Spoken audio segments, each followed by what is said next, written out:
Good afternoon students. आज हम अपना नया सेशन स्टार्ट कर रहे हैं जिसका नाम है टेबल्स एंड प्रिंटिंग।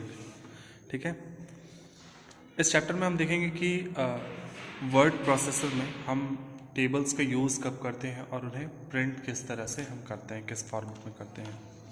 तो सबसे पहले चलिए स्टार्ट करते हैं। सबसे पहले हम जानते हैं कि जब भी कोई ऐसा डॉक्यूमेंट होता है या फिर कोई ऐसा डेटा होता है जिसे हमें टेबुलर फॉर्म में लिखना होता है। Tabular form in the sense कि रोज़ और कॉलम्स में हमें उन्हें वर्टिकली या हॉरिजॉन्टली लिखना होता है, तो उसके लिए हम टेबल्स का यूज़ करते हैं। जनरली हम कह सकते हैं कि जब भी वर्ड प्रोसेसिंग में हम काम करते हैं या फिर कोई भी डॉक्यूमेंटेशन का हम काम करते हैं, तो उसमें कोई भी ऐसा डेटा जो अलग अलग पर्सन के लिए या फिर अलग अलग एक इंडिविजुअल ऑब्जेक्ट के लिए स्पेसिफाई करना होता है अलग अलग डेटा, उसके लिए हम क्या करते हैं, टेबल्स का यूज़ करते हैं, जिसे हम रोज एंड कॉलम्स में उन सारे डेटास को लिखते हैं। तो हम कह सकते हैं इसके बेसिस पे कि table is an organised collection of data.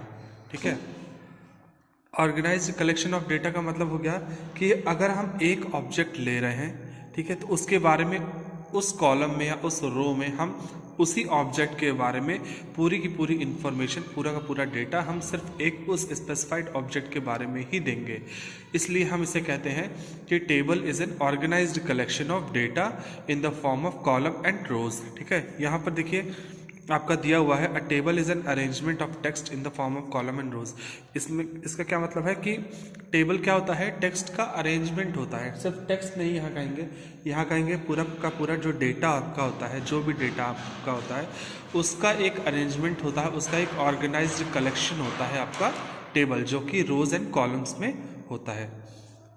Rose and columns के जो इंटरसेक्शन पॉइंट्स होते हैं उन्हें हम क्या कहते हैं, उन्हें हम सेल कहते हैं। ठीक है, जैसे यहाँ आप फिगर देख सकते हैं, आपका ये क्या होता है, ये हॉरिजॉन्टल है आपका, ये हॉरिजॉन्टल लाइंस आपकी क्या हुई, रो होंगी, और जो वर्टिकल लाइंस आपकी आ रही हैं ये आपकी कॉलम्स कहलाएंगी। ठीक है, और ये जो इंटरसेक्शन पॉइंट है, यानी जो एक एक बॉक्स ये आपका दिख रहा है, एक एक बॉक्स दिख रहा है, इसे हम क्या कहते हैं, इसे हम सेल कहते हैं। अब हम देखते हैं कि हम टेबल को कैसे इंसर्ट कराएंगे अपने डॉक्यूमेंट में। सबसे पहला सबसे आसान तरीका क्या होता है टेबल को इंसर्ट कराने का, स्टैंडर्ड टूल बार में हम देखेंगे। स्टैंडर्ड टूल बार में आपको टेबल का ऑप्शन मिलेगा, आप इस तरह का आइकन देखेंगे, टेबल बटन आपको दिखेगा, आइकन दिखेगा आपको, आप उस पर क्लिक करेंगे और उसके बाद अपने डॉक्यूमेंट में आकर आप ड्रैग करेंगे तो जितने कॉलम्स और जितने रोज आपको चाहिए, जब ड्रैग करने के बाद उतने कॉलम्स उतने रोज आ जाएंगे, आप वहाँ पर माउस को रिलीज कर देंगे और उतने कॉलम्स और उतने रोज जो आपको चाहिए वो वहाँ पर आपके डॉक्यूमेंट में इंक्लूड हो जाएंगे। ठीक है, तो इसलिए इसके थ्रू, किसके थ्रू हम करते हैं, स्टैंडर्ड टूल बार पे टेबल ऑप्शन के थ्रू हम अपने डॉक्यूमेंट में टेबल को इंसर्ट करा सकते हैं। अब अगर हम चाहते हैं कि टेबल को हम मैनुअली इंसर्ट कराएं या फिर जो आपका इंसर्ट मेनू होता है उसके थ्रू हम इंसर्ट कराएं, तो उसके लिए हम क्या करते हैं, सबसे पहले हम मेनू बार में जाएंगे, मेनू बार में हम इंसर्ट ऑप्शन पे जाएंगे। इंसर्ट ऑप्शन के बाद हमारे पास क्या होगा, टेबल का ऑप्शन आएगा। टेबल के ऑप्शन के पे क्लिक करने के बाद हमारे पास एक विंडो ओपन होकर आएगी। ठीक है, एक डायलॉग ओपन होकर आएगा, डायलॉग विंडो ओपन होकर आएगा, या फिर Ctrl+F12 अगर हम प्रेस करते हैं तो भी हमारा यही सेम डायलॉग ओपन होकर आएगा। और यहाँ पर हम अपने कॉलम और रोज़ की नंबरिंग स्पेसिफाई कर सकते हैं, जितने रोज़ और कॉलम्स हमें चाहिए होंगे, जितने रिक्वायर्ड होंगे, और उसके अकॉर्डिंग हम अपने कॉलम और रोज़ के थ्रू टेबल्स को अपने डॉक्यूमेंट में इंसर्ट कराएंगे। ठीक है,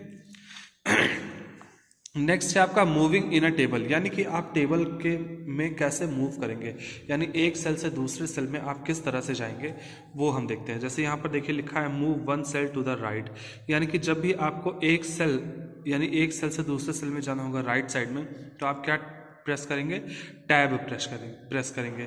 और अगर आपको लेफ्ट में आना होगा एक एक सेल, तो आप क्या प्रेस करेंगे, Shift+ टैब का यूज़ करेंगे। इसी तरीके से रो में ऊपर जाने के लिए आप अप एरो का यूज़ करेंगे और नीचे जाने के लिए डाउन एरो का यूज़ करेंगे। फिर आपका दिया हुआ है how to enter text in a table, यानी कि आप टेबल में कोई भी टेक्स्ट कैसे एंटर करेंगे। तो इसका दो तरीका होता है। अगर आप टेबल में जा रहे हैं, टेबल के सेल में आप जा रहे हैं, सेल को सेलेक्ट करते हैं और टाइप करना शुरू कर देते हैं, तो आपको उसी सेल में टाइप करना शुरू हो जाएगा। आप वहाँ से या तो कर सकते हैं, या फिर आप एक सेल को सेलेक्ट करके वहाँ पर डबल क्लिक करेंगे तो वहाँ पर आपका वो एडिटिंग के लिए यानी कि आपका टेक्स्ट राइटिंग के लिए वहाँ पर ऑप्शन इनेबल हो जाएगा। ठीक है, आप वहाँ से अपने सेल में, अपने टेबल में डेटा को एंटर कर सकते हैं, टेक्स्ट को एंटर कर सकते हैं। फिर आपका इंसर्टिंग रोज एंड इधर दिया हुआ है इंसर्टिंग कॉलम्स का ऑप्शन। अब inserting rows and inserting column का ऑप्शन हम देखेंगे। सपोज हमारे पास टेबल जो बना हुआ है उसके बीच में हमें एक रो या एक कॉलम की और ज़रूरत है और हमें उसे इंसर्ट कराना, तो कैसे कराएंगे? सबसे पहले हम वहाँ पर मेनू बार में जाकर टेबल ऑप्शन पे जाएंगे। टेबल ऑप्शन पे हमें इंसर्ट का ऑप्शन मिलेगा। इंसर्ट के ऑप्शन पे जाकर हमें रो की अगर ज़रूरत होगी तो हम रो को इंसर्ट कराएंगे, अगर कॉलम की ज़रूरत होगी तो हम उस कॉलम को स्पेसिफाई करेंगे और उसे इंसर्ट कराएंगे। ठीक है, यही सेम काम आपको इंसर्टिंग कॉलम्स के लिए भी करना पड़ेगा। ठीक है, वही सेम स्टेप्स आपको करना पड़ेगा, बस यहाँ पर आपको रो की जगह कॉलम सेलेक्ट करना पड़ेगा। नेक्स्ट है आपका, अगर आप रो को या कॉलम को डिलीट करना चाहते हो तो कैसे करेंगे? आप रो या कॉलम को डिलीट करने के लिए आप सेम मेनू बार में जाकर टेबल पे जाएंगे, टेबल के बाद डिलीट ऑप्शन पे, वहाँ से रो या कॉलम, जिस भी रो या कॉलम को आप डिलीट करना चाहते हैं उसे आप डिलीट कर देंगे। एक पॉइंट आपका है मर्जिंग एंड स्प्लिटिंग सेल्स। अब हम देखेंगे मर्जिंग क्या होता है। जब हम दो या दो से अधिक सेल्स को मर्ज करते हैं यानी एक में करते हैं, सपोज दो या तीन सेल है हमारे पास, ठीक है, उन सेल को हम एक सेल बनाना चाहते हैं, तो उसके लिए हम क्या करेंगे? उसके लिए हम मर्जिंग का ऑप्शन, मर्ज सेल्स का ऑप्शन यूज़ करते हैं। यानी जब हम दो से अधिक सेल्स को एक साथ कंबाइन करते हैं उसे हम क्या करते हैं? मर्जिंग कहते हैं। इसके लिए हमें क्या करना पड़ेगा? हमें सेल को सेलेक्ट कर, टेबल में जाएंगे, टेबल में सेल्स को, जिन सेल्स को हमें मर्ज करना है उन सेल्स को हम सेलेक्ट करेंगे। ठीक है, और उन सेल्स को सेलेक्ट करने के बाद मर्ज सेल के ऑप्शन पर क्लिक करेंगे, वहाँ से ये मर्ज हो जाएगा आपका सेल। ठीक है, इसी तरीके से स्प्लिट सेल क्या होता है? स्प्लिट सेल का मतलब है कि सपोज आपको एक सेल को दो या दो से अधिक पार्ट में, दो या तीन पार्ट में आपको डिवाइड करना है, तो अब आप क्या करेंगे कि उन सेल्स को आप सेलेक्ट करेंगे, उन सेल को सेलेक्ट करने के बाद आप स्प्लिट के आइकन पर क्लिक करेंगे और वहाँ से फिर आपको आपका सेल जो है वो स्पेसिफिकेशन पूछेगा कि आप कितने पार्ट्स में उसे डिवाइड करना चाहते हैं। जैसे आप यहाँ देखें, आपके पास एक छोटा सा विंडो ओपन हो जाएगा, उसमें आपको स्पेसिफाई करना होगा कि आप कितने पार्ट में उस सेल को स्प्लिट करना चाहते हैं। तो इस अकॉर्डिंग फिर आप उतने पार्ट में उस सेल को, आप वहाँ पे उस सेल की नंबरिंग स्पेसिफाई करेंगे और उसके बाद उसे ओके पर क्लिक करेंगे, तो वो सेल जो है आपका, एक सेल दो या दो से अधिक पार्ट में, जितने में आप चाहते हैं उतने पार्ट में वो डिवाइड हो जाएगा। ठीक है, नेक्स्ट है आपका formatting tables and auto format. अब समझते हैं formatting tables and auto format क्या होता है। फॉर्मेटिंग का मतलब सबको पता है कि फॉर्मेटिंग का मतलब जब भी हम किसी अपने डॉक्यूमेंट में हम किसी भी तरह की एडिटिंग करते हैं या फिर उसकी अपीयरेंस हम अच्छी दिखाने के लिए उसके फॉन्ट से रिलेटेड या साइज से रिलेटेड या फिर कलर से रिलेटेड कोई चेंजेस करते हैं, तो उसके लिए हम किसका यूज़ कर, उसमें वो क्या कहलाता है? हमारा फॉर्मेटिंग कहलाता है। अब जब यही काम हम अपने टेबल्स पर करेंगे तो ये क्या कहलाएगा? फॉर्मेटिंग टेबल्स के लिए।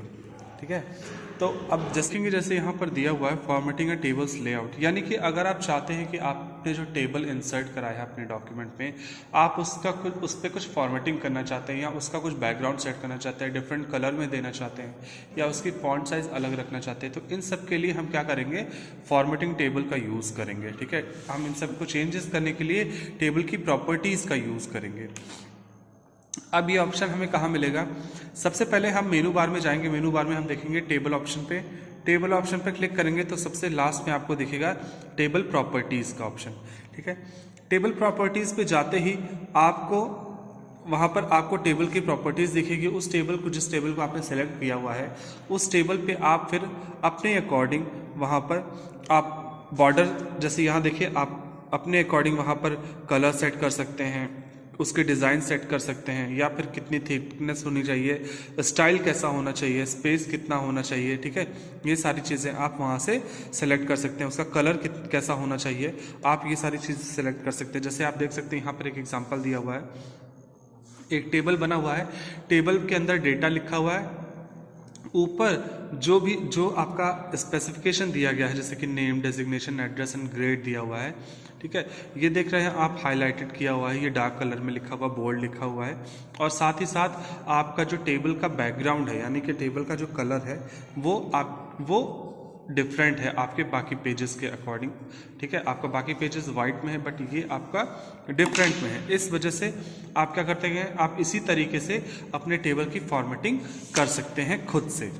अब अगर आप चाहते हैं कि टेबल की फॉर्मेटिंग आप खुद से ना करें, कुछ प्री डिफाइंड फॉर्मेटिंग वहाँ पर जो दी गई है आप उसका यूज़ करें, तो उसके लिए हम क्या करते हैं, ठीक है। उसके लिए हम किसका यूज़ करेंगे, उसके लिए हम ऑटो फॉर्मेट का यूज़ करेंगे। आप देख सकते हैं जैसे यहाँ पर ऑटो फॉर्मेट का यूज़ है, ऑटो फॉर्मेटिंग अ टेबल।